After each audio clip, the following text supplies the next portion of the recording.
A partir de agora, sobe o giro do motor.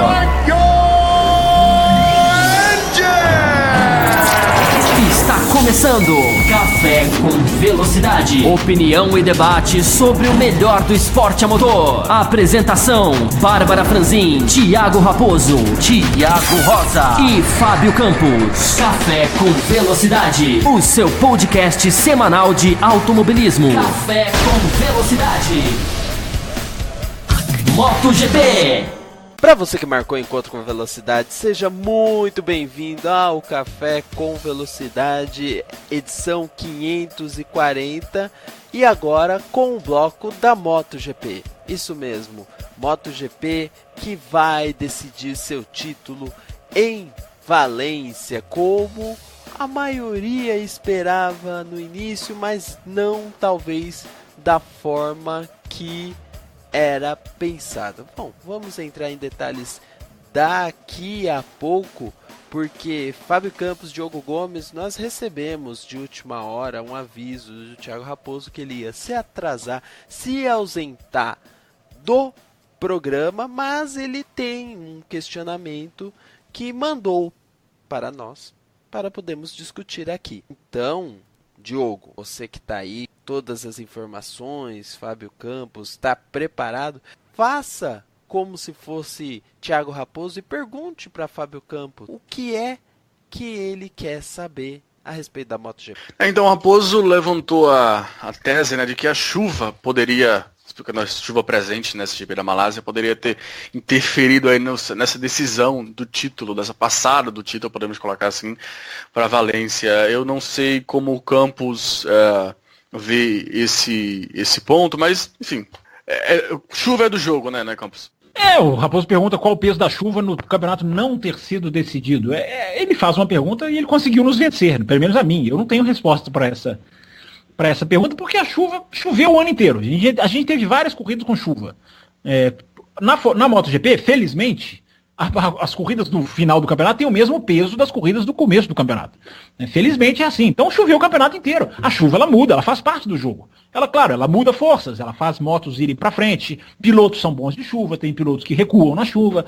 Claro que ela muda a distribuição de forças, mas ela faz parte do jogo. Se a gente for levar a pergunta dele ao pé da letra, nós vamos ter que pegar a tabela da MotoGP e ficar riscando, marcando um X nas corridas que tiveram chuva, o que teria sido, o que não teria sido. É muito para responder essa pergunta, porque não dá para saber se o Marc Marquez teria sido melhor no seco. Normalmente ele é, mas como que a gente vai cravar, né? A gente não pode dizer que o cara ganharia ou não, né? E isso talvez seja o pior dessa discussão. Desculpa, Thiago Raposo. Eu queria estar aqui para poder discutir com você. Você que fez tanta questão de discutir comigo no programa da Fórmula 1, lá sobre um comentário polêmico que eu fiz a respeito. Aliás, indo na contramão da maioria das pessoas, mas tudo bem.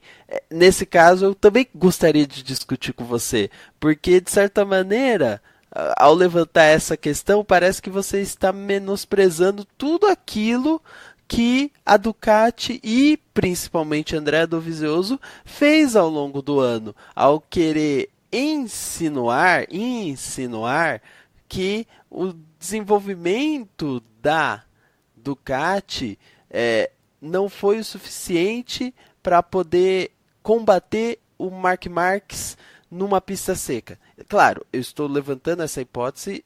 Mas será que ele insinuou isso? A partir do momento que eu sei porque ele já falou aqui, que o Marc Marquez era o favorito a ganhar o título. Diferente de outras categorias, sim, mas era uma vantagem tão óbvia que a expectativa dele era ter terminado neste final de semana que se passou. Aí, mas sabe qual? Aí que tá. Só para concluir meu ponto, Campos, para não deixar dúvidas, eu acho que aí teve um merecimento da Ducati, o desenvolvimento da moto, a grande pilotagem e a grande surpresa até do ano, que é o Andrea Dovizioso. E assim, ficaria muito pueril para a gente colocar sobre, porque choveu em tal pista também auxiliou.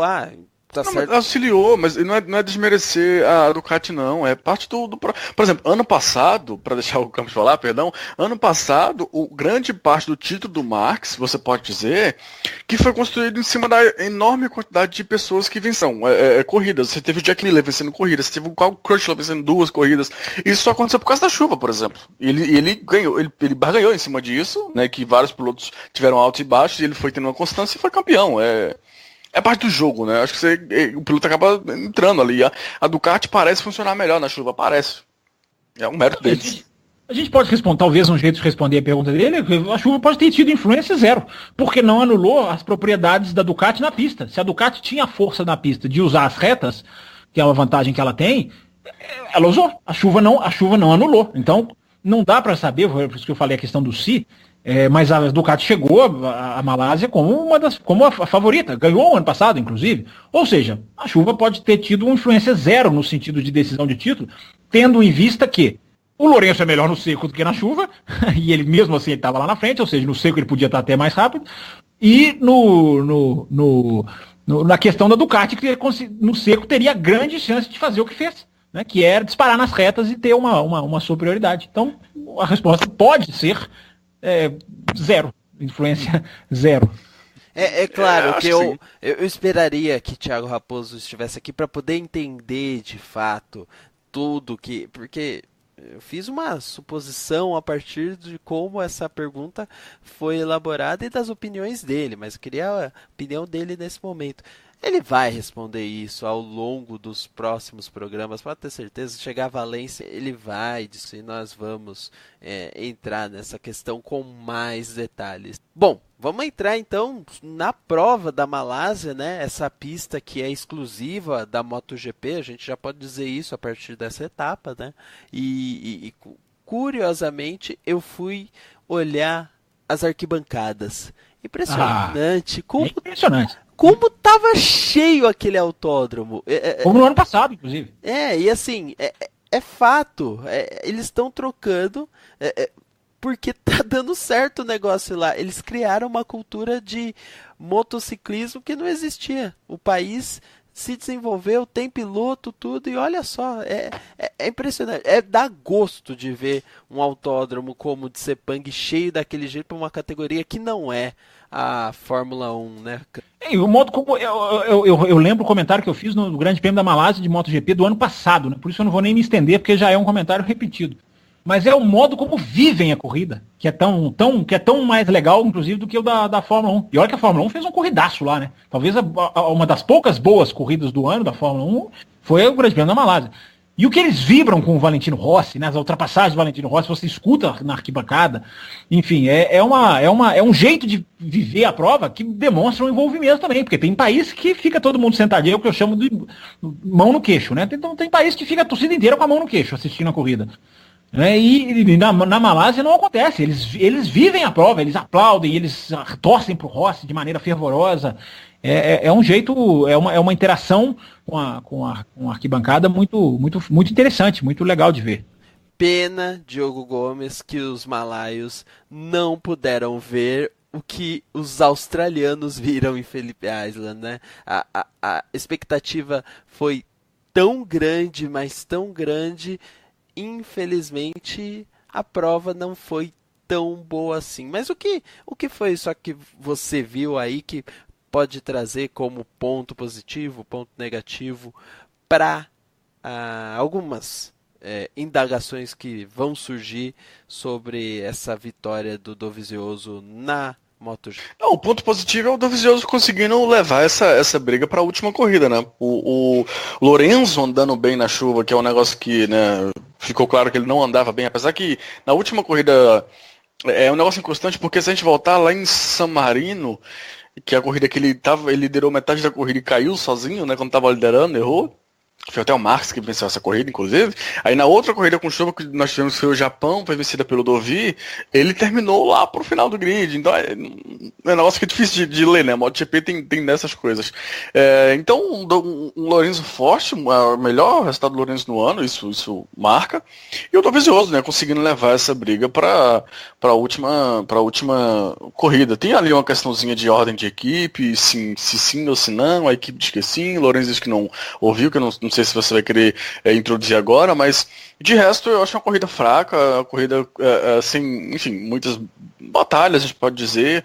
A parte do meio do pelotão tão fervorosa em Felipe Aslan, eu queria, mas eu não previa, claro, uma Felipe Aslan de parte 2, porque Felipe Aslan, eu até expliquei no programa passado, o segundo setor dela principalmente, ele é tão específico, ele quase que força as motos a ficarem uma em cima da outra. É diferente de Sepang, que é um circuito, enfim, muito mais longo, muito mais aberto, curvas bem mais rápidas e tudo mais.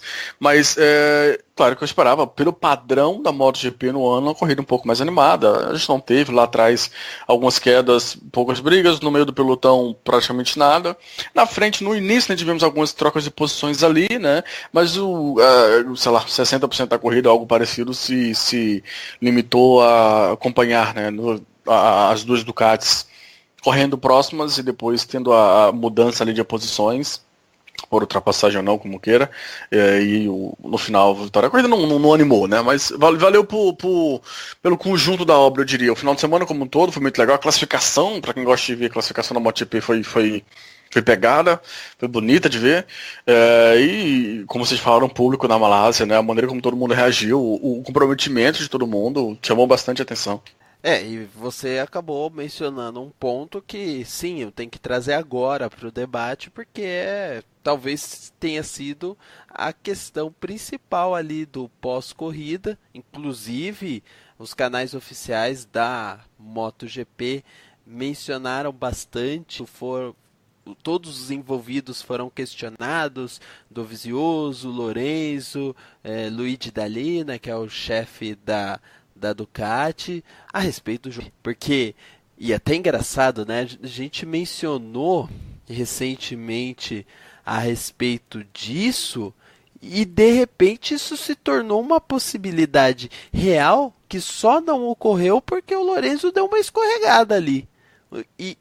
E aquele mapa 8, a forma como eles introduziram aquela mensagem e a forma como o Lorenzo não explicou com veemência aquele mapeamento, além da Dall'Igna falando depois da corrida que os pilotos sabem o que estão fazendo, Fábio Campos, deu medo. Eu vou falar a verdade, deu medo. Mas qual o seu medo exatamente? De acontecer de fato uma disputa ser definido na MotoGP, uma disputa ser definido por uma decisão dos boxes. Mas em tese já era pra ter sido, né? Sim, mas não ocorreu. Assim, a tese era pra ter acontecido, mas não ocorreu. Por enquanto, passaram incólumes, mas a tendência, existe agora uma possível ideia de que isso possa acontecer numa categoria que, historicamente, pilotos da mesma equipe fizeram disputas acirradíssimas. Numa categoria em que o Dovizioso perdeu pontos pro Scott Redding na última curva da Austrália. A Ducati foi para cima da outra, né? Eu nunca me esqueço, já citei isso aqui várias vezes, do Casey Stoner brigando pelo título mundial em Mugello, meu Deus, com uma Ducati perder pro Alexandre Barros numa Pramac. Numa briga curva a curva também, sem nenhum tipo de interferência. Então é difícil, né, a gente entender como as coisas... Na Fórmula 1 a gente sabe como certas equipes operam, né? Tem equipe que a gente já sabe que né, é uma lei esse tipo de movimentação durante a prova. Tem equipe que tomou isso como filosofia lá. Na MotoGP é muito difícil, porque como é um terreno muito virgem para esse tipo de coisa, ele não sabe como se desenvolve, né? Eu tenho, isso é um puro achismo, de que conversaram com os dois antes da prova e falaram algumas situações. Olha, se tiver assim, assado, se tiver na frente, como aconteceu de ser, né? Agora, eu não sei até que ponto se pode impor isso ao Lorenzo, que é o piloto principal da equipe. Mas teve a ordem, né? Tem... A equipe confirmou que teve a ordem. A equipe até falou a questão mas o Lourenço... Mapeamento o Lourenço 8, ia, o Lourenço, pois é, se o Lourenço não obedecesse, né, eu não acho que é uma coisa de outro mundo o Lourenço não obedecer, por ser o cara, né, que ele deu aval pro Dovizioso ficar na equipe. Né? Partiu dele... Eu acho que não iria obedecer, inclusive. O momento em que ele cede a posição, né, a TV inglesa acusou de mil maneiras. Depois que vem o replay, que mostra que aquilo ali foi qualquer coisa menos uma cessão de posição. Né? Cessão com C, se eu não estiver enganado. Né? Uma cedida de posição, para falar um português mais feio. Ali não foi, ele escorregou. Mas enfim, eu acho isso tudo muito detalhe. Assim. Primeiro que eu acho que o campeonato apenas adiou-se a decisão. Embora quando essas situações chegam, a última prova de um campeonato, a chance de reviravolta ela é muito maior. Né? Uma diferença de 21 pontos, dependendo do piloto. Vamos colocar Marques e Lourenço mesmo, Marques e Dovizioso mesmo, por exemplo, então. Vamos supor que uma diferença de 21 pontos, faltando três corridas, para mim é mais fácil você cravar o fim do campeonato do que a mesma diferença de 21 pontos na última prova. Porque uma última prova é algo que pode acontecer, uma loucura, uma maluquice, e é mais fácil virar o jogo em uma corrida. Não sei se o ouvinte está entendendo o que eu estou falando. É mais fácil de virar o jogo realmente numa corrida do que se fosse a mesma diferença de pontos com 3 corridas, o que teoricamente abriria mais chances de se buscar. Eu acho que não. Principalmente nesse caso de Marques e Dovizioso, que são 2 pilotos que estão num nível muito diferente. Esse é o X da questão. Diogo Gomes. O Marques vai para Valência precisando apenas de uma 11ª colocação, né? Mesmo que o Dovizioso vença, só o 11º já vale. Só que queda, porque né? Na prática é queda. Porque ele nunca vai chegar em 12º, a não ser que ele caia e tenha que buscar. É queda. Na prática ele tem que cair. Exatamente. Então, por que eu torci para que o campeonato fosse para o final? Exatamente para incluir esse ponto, porque eu até trouxe alguns programas atrás esse número, agora vai ser difícil lembrar, até porque vão estar desatualizados, né, porque teve uma corrida entre eles, mas o Max é o segundo piloto que menos cai no ano.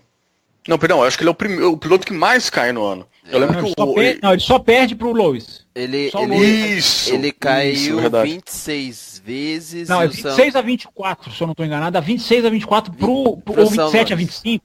Enfim, pro São Luís. 20 alguma coisa. São 2 quedas a mais porque o Lois estava com uma queda a mais, mas caiu na corrida.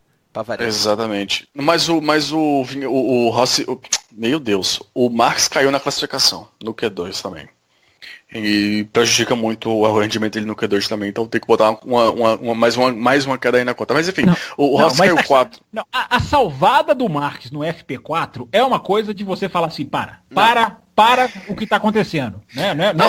E a do Q2 também, a do FP4 eu concordo com você, ainda é mais chamativa. A do Q2 eu acho impressionante porque, para quem não viu, né, tentando ilustrar aqui, ele faz a primeira e a segunda curva de Sepang, aquela já conhecida por todo mundo, né? Ele faz a primeira curva para a direita e a moto dá uma esticada, e ele corrige.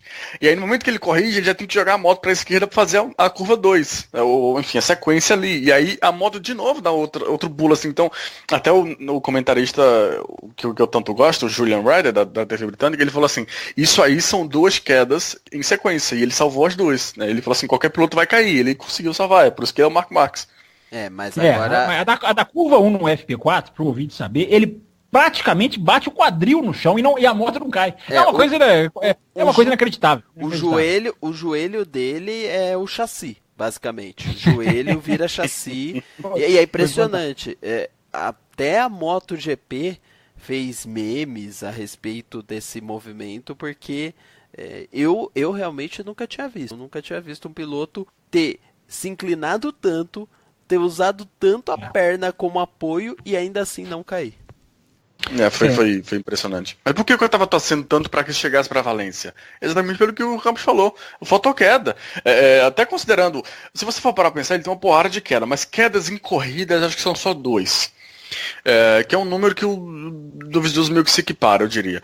Mas você adiciona esse ponto a mais, sabe? Se você vai para lá e o Dovizioso anda bem, e o Marques cai, É título oficioso, sabe? Você tem um que a mais. Tá quase resolvido. Tá, mas em tese era para o campeonato ser resolvido esse final de semana. E a gente ganhou mais um final de semana, mais uma corrida de tensão, a gente pode dizer nesse sentido, sabe? Então, eu acho que o campeonato ele tá praticamente fechado, porque, sei lá, se o Marx está em quinto, ele tira o pé e anda 3 segundos atrás de quem tá na frente e 3 segundos à frente de quem tá atrás e vai só seguindo. Mas a gente tem que considerar que pode acontecer algum erro. E se chove, por exemplo, e aí tem que trocar de moto? Você já pensou? Por Em exemplo, Valência? Chover em Valência. Naquela região ali, essa altura do ano, eu acho que vai ser muito nessa altura do ano é complicado. Mas enfim, qualquer coisa desse gênero pode acontecer. Bom, se bem que alguns anos atrás, no título do Lorenzo, acho que foi o terceiro, ele já tinha ganhado, enfim, foi um título que ele já tinha chegado em Valência campeão. É o que ele ganhou do Pedrosa, é o ano que o Stoner abandona, acho que é 2012. Ele até sofre uma queda porque a pista tá molhada, eu lembro disso, choveu em Valência, faz muito tempo. Lembro disso. Mas enfim, tem um ponto a mais, sabe? O campeonato foi tão legal até aqui, e aí a gente ganha uma semaninha a mais ali pra especular, pra esperar, pra torcer, enfim, eu gostei de ter passado. E gostei ainda mais que não veio com a ordem de equipe. Como a gente falou, a ordem de equipe até veio. Não sei se o Lorenzo obedeceria, mas, enfim, o Dovizioso ganhou no mérito, né? E chegou a essa final no mérito. É verdade, mas eu acho assim, a convicção clara, assim, é muito nítido que a gente está vendo um piloto nível A brigando com um piloto de nível B, né? A disparidade deles é muito grande. É lógico, eu fiz um comentário aqui que eu ainda reforço depois do Grande Prêmio da Inglaterra, que eu falei, o piloto que se tornou o Dovizioso é de se exaltar, e mantenho, não apago nada disso. Mas eles não estão no mesmo nível, né? É muito discrepante a diferença de Marques e Dovizioso, por mais que o Dovizioso esteja andando. Eu entendo que tem gente torcendo pro Dovizioso ser campeão, mas para mim é muito claro a disparidade do Lourenço. O Dovizioso não podia fazer o que fez, não podia ter a corrida que teve em Aragão e na outra prova, meu Deus, Felipe Aislan. Da Austrália mesmo, Felipe Aislan. Não pode. Um cara de nível de campeonato mundial, como ele se colocou, porque ele se colocou como um piloto de nível de brigar por campeonato mundial. Até coloquei no Twitter uma foto linda dos dois lado a lado e coloquei, olha, os dois merecem estar onde estão. Mas fiz questão de frisar, brigando pelo campeonato mundial. Para você merecer um campeonato mundial, não estou dizendo que o Dovizioso não mereça, mas para você merecer no sentido de ir lá buscar, para você abocanhar, essa é a palavra, um campeonato mundial, você tem que ter um nível de lá em cima, em várias pistas. Você não pode ser uma montanha russa. E ele ainda é uma montanhazinha russa, e por mais que ele tenha mérito, ele surpreendeu, ele andou muito mais do que o Lourenço, nada disso se apaga. Mas a diferença dos dois pilotos é muito, muito grande. Bom, vamos ver agora, quando chegar em Valência, quem que vai ganhar o título, se vai ser o Nico Rosberg ou se vai ser o Lewis Hamilton. No caso, o Nico Rosberg, o Dovizioso, e o Lewis Hamilton, o Marc Marquez. É basicamente isso que eu estou entendendo. Nós vamos evoluir essa conversa lá na frente, quando tiver essa discussão. Vamos passar aqui para os e-mails, porque temos e-mails, e o Marcelo Cesarino, um clássico crítico do Lorenzo, mandou uma mensagem sobre a MotoGP, e olha só, olha como ele passa por cima dos comentários que ele mesmo fez ao longo do ano. Mais uma boa corrida da MotoGP. Bom, achou boa, eu já não achei boa, mas enfim, segue o jogo. Mas foi difícil ver o Lorenzo em sua melhor corrida do ano e na chuva fazer aquele errinho e deixar a vitória para o Dovi. Jogo de equipe é algo que detesto na Fórmula 1, apareceu na MotoGP.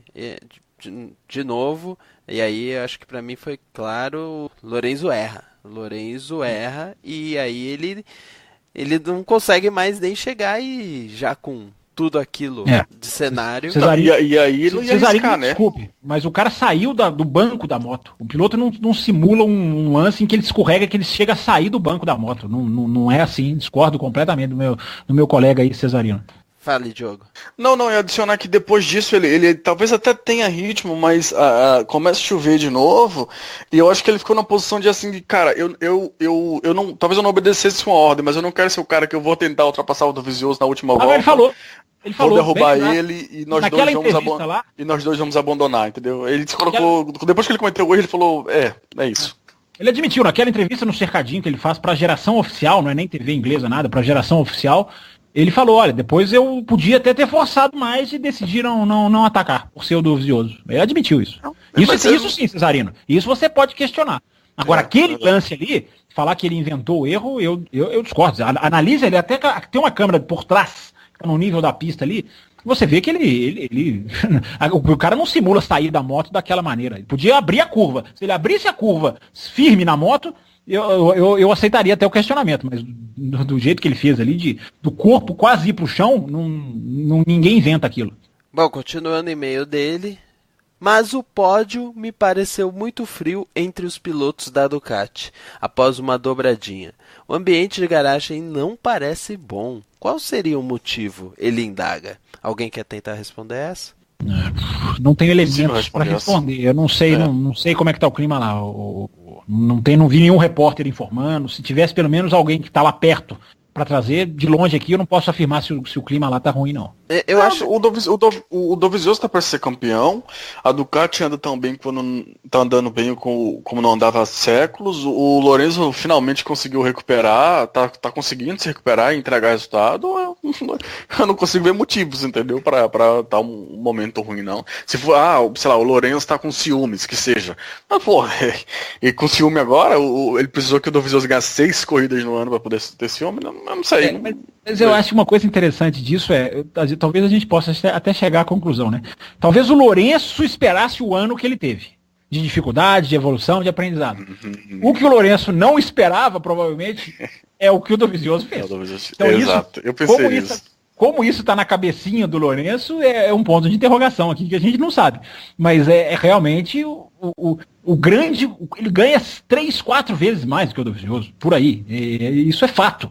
E muita gente acusa o Schumacher de não querer que o Irvine ganhasse aquele campeonato de 99. O Dovizioso o Lourenço pode até não querer, mas desenhou uma situação de uma maneira que, né, piloto não tem que ficar com birrinha. Se ganhar, ganhou, né? Segue a vida, vai e ganha o próximo. Entra em 2018 e acelera e ganha. Aí você meio que anula, entre aspas, a decepção que você teve no ano anterior. Eu pensei isso aí que você falou, e eu pensei também assim, independente do Dovizioso vencer ou não esse campeonato, como é que o Lorenzo chega pro Qatar no ano que vem? Sabe, tipo assim, cara, o meu companheiro vem de 6 vitórias. Mão embaixo, tem que acelerar, não pode ficar com ai, ui, ai, acelerar. Não, sim, sem dúvida, mas eu digo assim, como é que a parte psicológica dele chegar e falar, cara, eu preciso apresentar resultado agora, sabe? Urgente, o cara provou mas que isso talvez ele já veja, o Diogo. Talvez no título não seja necessário, porque ele pode estar pensando, meu Deus, o Dovizioso está fazendo o que está fazendo, eu vou ter que chegar lá, eu vou ter que... E já começou, eu acho que talvez a gente está muito psicológico hoje, né? Mas talvez na cabeça dele, o que ele fez em Sepang seja, ufa, cara, consegui, tô no nível, tô lá frente, liderei, né? O Sepang foi um marco, a gente está aqui falando da briga do título, normal, claro, mas a gente não pode esquecer que foi um marco na carreira do Lourenço, talvez essa prova em Sepang, por ter quase vencido, por ter sido na chuva. Então, esse lado técnico, o Sepang foi uma grande virada. E para completar o e-mail do Cesarino, com relação ao título, o Dovi só ganha se o Marques cair. Mas já é um grande ano para ele e para a Ducati. Resta ver o que será 2018. E finalmente, que piloto sensacional tem sido o Zarco. Talvez esteja entre os 3 pilotos do ano, sem tirar o grande trabalho da Tech 3. Olha, para mim o Zarco é o terceiro piloto. A gente destaca os dois, o Marques e o Dovizioso, e o Zarco porque não está na Yamaha oficial e está com um desempenho em algumas provas espetaculares. Fábio Campos até no início do ano fez juras de amor ao Zarco, enfim. Não, fiz nada disso.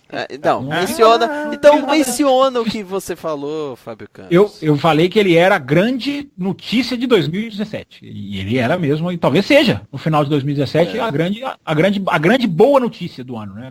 Qual foi a grande surpresa? Todas as categorias, põe todas em cima da mesa. Não sei se esse ano nós vamos fazer o programão, né, que junta todas as categorias, a gente fala de todos os campeonatos no mesmo bloco, na mesma... Maravilha, foi aquele programa de 2016.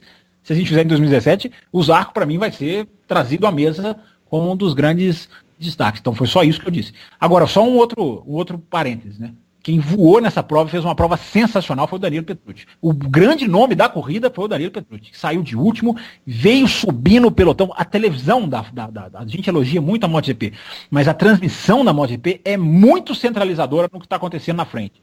Muito, e muitas vezes se perde ótimas brigas no pelotão de trás, como, por exemplo, a recuperação do Petrucci, que pouco foi mostrada, mas foi de último praticamente para sexto, numa condição não foi fácil. Se fosse uma moto de ponta, alguém poderia falar, mas a moto, no caso dele nem é. É uma Ducati, tudo bem, é uma Ducati 2017, mas é a Pramac, e ele fez uma corrida fantástica. Foi o grande nome de Sepang para mim, não anula nada o que ele falou sobre o Zarco. Grande nome, um dos grandes nomes do ano, sem dúvida. Mas em Sepang, faz-se ressalva para a atuação do Danilo Petrucci.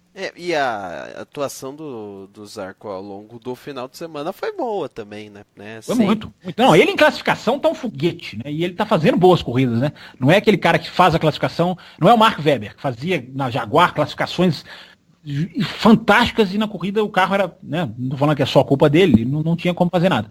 E no caso do Zarco, não, ele faz classificações como um foguete e engraçado, porque tem conseguido usar os pneus mais macios e até de chuva o mais macio ele usa, ele tem feito isso constantemente no seco, consegue fazer esse pneu durar, é impressionante tecnicamente, não é só em resultados não, tecnicamente o que ele está fazendo é diferente dos outros. Diogo Gomes. Não, exatamente, perfeito. Eu só adicionar isso, a gente sempre fala de Tech 3, que é a moto do ano anterior, né? Nesse caso 2016. Eu li uma notícia hoje que o Rossi fala que se ele pudesse aconselhar o Zarco, ele diria para ele para não pegar no próximo ano a moto 2017, né? Porque geralmente fica com a moto de um ano anterior. A Tech 3, né? Equipe satélite. Ele aconselhou que não pegasse a moto 2017. É incrível como os pilotos, o Vinales e o Rossi sofrem com essa moto de 2017, a CM1 2017 da Yamaha e como mais uma vez sofreram, né? Aí choveu, eles caem muito, e aí é algo que você tem como pensar como sendo da moto, porque é os dois. É incrível, e o Rossi, enfim, vai discutir experiência com o Rossi, e o Rossi já falou 1 milhão de vezes o quão perigosa essa moto é na chuva, né? Então, eu até acho que eles viam bem classificação, treino livre e tudo mais, na corrida veio chuva, eles deram uma bela de uma despencada. E vai lembrar que na MotoGP isso é possível, né? Você pode fazer um ano, se eles escolherem ficar com a 2016, não é nenhuma, nossa, meu Deus, vamos 2018 com a moto 2016, claro que não é o ideal, mas na MotoGP não é nenhum sinal de derrota, pode-se trabalhar essa moto mais, pode-se conseguir até sim melhores resultados com a moto do ano anterior do que com o ano atual. O Marques começou o ano dessa maneira. A Honda trouxe inovações nos testes ainda no início do ano que ele não gostou. Ele falou que não mudava em nada. Então, já que não muda em nada, tinha que ficar com a moto que eu estou mais acostumado. E aí ele continuou, basicamente. O Qatar, claro que tem atualizações. Andou, né? Exatamente, claro que tem atualizações, enfim, não deve ser a mesma moto. Mas o conjunto, né, é o mesmo. E aí, durante o ano, essa moto foi sendo atualizada, até que lá para Brno, mais ou menos, ali do metade do ano, ele fala que eles fazem teste em Brno, eu lembro bem de uma entrevista depois disso, e ele fala, não, realmente, os problemas que a gente tinha, os principais, pelo menos, conseguiram resolver, finalmente conseguiram resolver. Que é um negócio que ele criticava, inclusive, duramente a Honda, eu lembro, quase 2 anos criticando, e aí lá para Brno ele fala, não, finalmente conseguiram resolver, que é a questão da reaceleração e tudo mais, mas... Ainda cai muito. Ainda cai muito. Para o Marques você resolver mais ou menos o problema, tá bom. Se você tem um Marques no seu guidão, você atenue o problema e o resto porque as voltas que ele faz, algumas são uma loucura, né? Você vê o que ele segura, o que ele puxa, o que traz a moto no braço, resolve mais ou menos o problema que o Marques faz o resto. Essa é a verdade.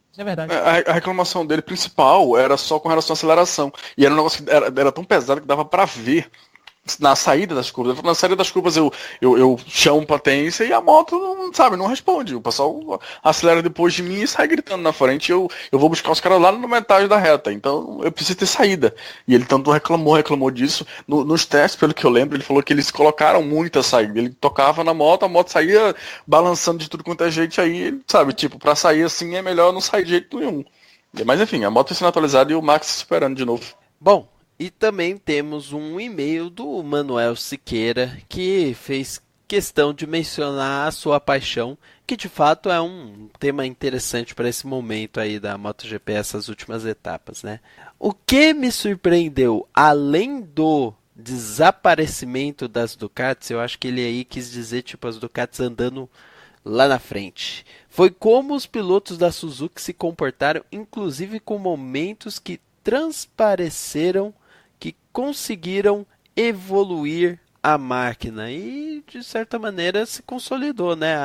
A Suzuki, que começou muito mal, realmente encontrou alguma coisa nesse final de ano, evoluiu e aí a tendência para o ano que vem é tá melhor, né, Diogo? É porque essa corrida pesou, porque assim, o Rins errou 2 vezes, caiu 2 vezes, até foi. Mas estava bem. Bandeira preta. Ele Não, sim. Estava bem quando ele caiu. Assim, é erro do piloto, pode ter influência até da máquina, tudo, mas ele conseguiu fazer classificação boa e estava com um ritmo bom de corrida até a primeira queda. Não, sim, mas eu nem tô falando desse final de semana, mas puxando para trás mesmo, por exemplo, o grande pulo deles, que eu lembro que eu comentei, foi Moteg. Que as duas motos vêm bem, inclusive. E ali eu fiquei muito satisfeito, eles estreiam a parte da carenagem dianteira nova, que os dois pilotos elogiaram muito, eu falei, olha, maravilha, eles foram quarto e quinto, se não me engano. Ó, maravilha, o Suzuki forte, legal, logo com os dois pilotos, mas uma corrida assim na chuva, então atípica, vamos ver como eles se desenrolam na próxima corrida. E em Phillip Island, eles de novo andaram bem. Tem um momento curtinho, é verdade, mas tem um momento ali da prova que o Iannone chega a brigar por pódio. Ele ultrapassa o Rossi e tudo mais.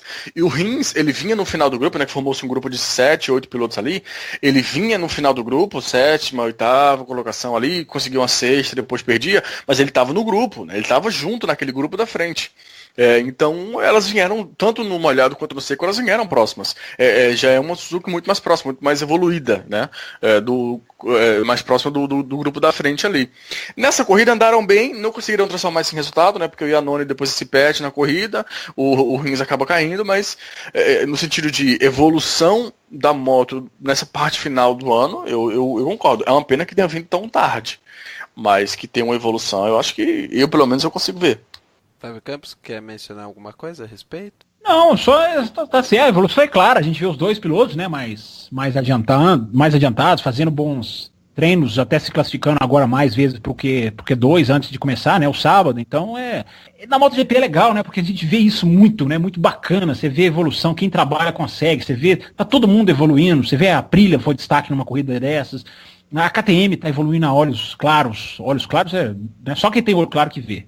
A KTM ela não tá evoluindo, ela tá pulando, sabe? Ela tá saltando. É sensacional. Quanto na Fórmula 1, a gente não consegue ver evolução de ninguém, a gente assusta com o que faz a Força Índia, coitada, que era uma equipe de fundo, agora tá no meio, é de bater palma, claro. Na MotoGP isso é legal, é constante, você vê o peso que os coadjuvantes têm numa decisão de título, né, tirando pontos dos outros, então é legal você ver evolução quando acontece. A Suzuki estava para trás nisso, o Siqueira observou aí, a Suzuki estava para trás, porque estava todo mundo evoluindo e ela não aparecia. Agora ela também começa a aparecer no final do campeonato. E como há uma continuidade na MotoGP, é muito comum essa continuidade de um ano para o outro, né, diferente da Fórmula 1, em que tudo pode mudar, mesmo sem mudar o regulamento, alguém pode sair do trilho. Na MotoGP também pode, mas a chance de continuar a evolução para 2018 é grande. Então é bom que esteja acontecendo agora, eu não acho que seja tarde. Tarde tudo bem, pensando nos pontos, mas vão colher frutos da evolução. Ô Fábio, temos que lembrar que a temporada da MotoGP de 2018 começa na segunda-feira após corrida, que decide o título, né? Os testes coletivos, já treinam, né?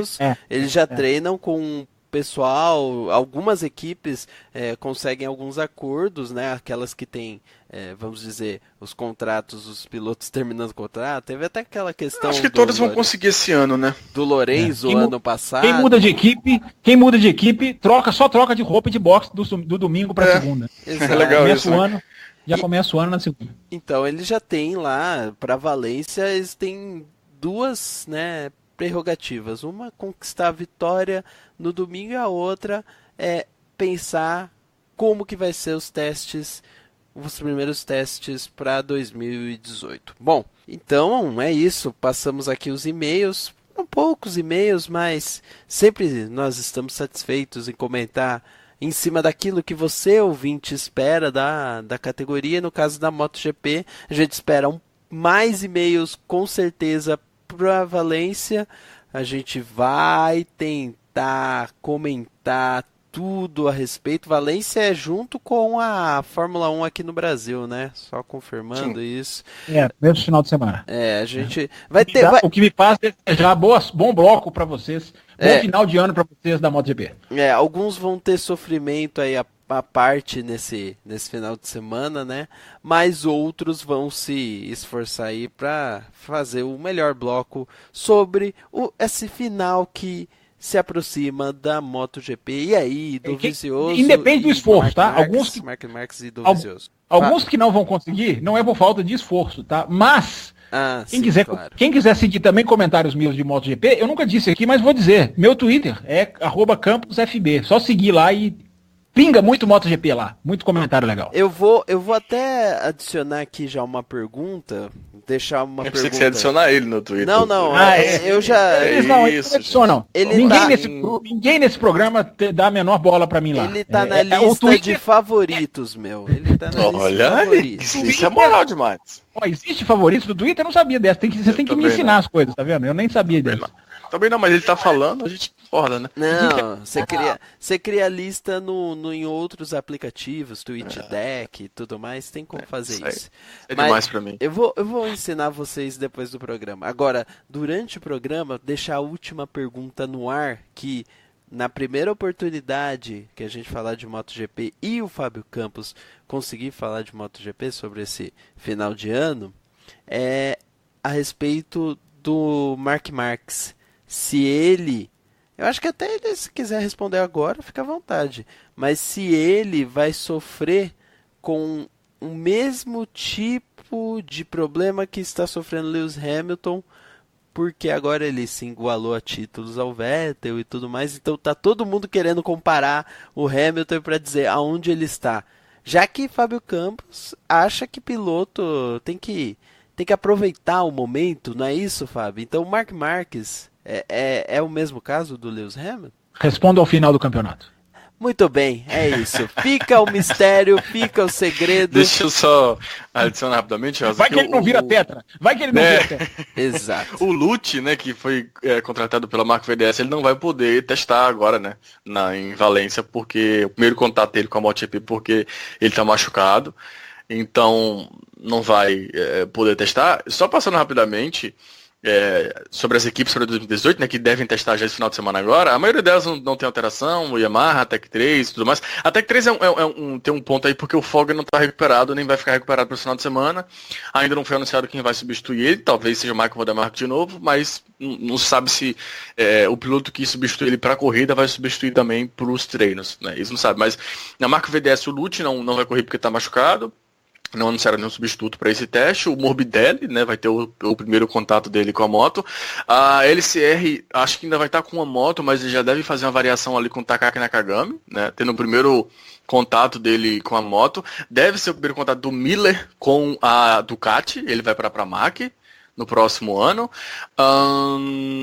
E na 20 isso, vai ter a dupla nova, né, que é o Steve Rabat, que tá vindo da marca VDS, e o Xavier Simeon que está subindo da Moto 2. Acho que são basicamente essas as novidades. Na Aprilia, o Scott Redding também está chegando para a Aprilia. Então, não é o ano passado que ficou aquela expectativa de, meu Deus, e o Lorenzo na Yamaha e o Vinhares tendo o primeiro contato com... Perdão, o Lorenzo na Ducati, o Vinhares tendo o primeiro contato com a Yamaha, mas tem algumas mudanças importantes aí que começam já agora esse final de semana. Bom, depois desse cenário completo para testes da MotoGP, eu só tenho uma coisa a falar. Muito obrigado, Diogo Gomes. Muito obrigado, Fábio Campos. Com isso, nós encerramos esse bloco da MotoGP. E claro, fica sempre o convite para você ouvir o Café com Velocidade da maneira que vocês quiserem. Afinal, os blocos estão aí disponíveis. Fórmula 1, quando tem corrida e a gente tem blocos completos a respeito, com vários temas sendo discutidos. Não foi diferente nesse final de semana. E agora, com esse bloco da MotoGP, também tem muita coisa. Então é isso, galera. Um abraço e tchau. Você ouviu Café com Velocidade, o seu podcast semanal de automobilismo com Bárbara Franzin, Thiago Raposo e Fábio Campos. De volta na próxima semana com tudo sobre o esporte a motor.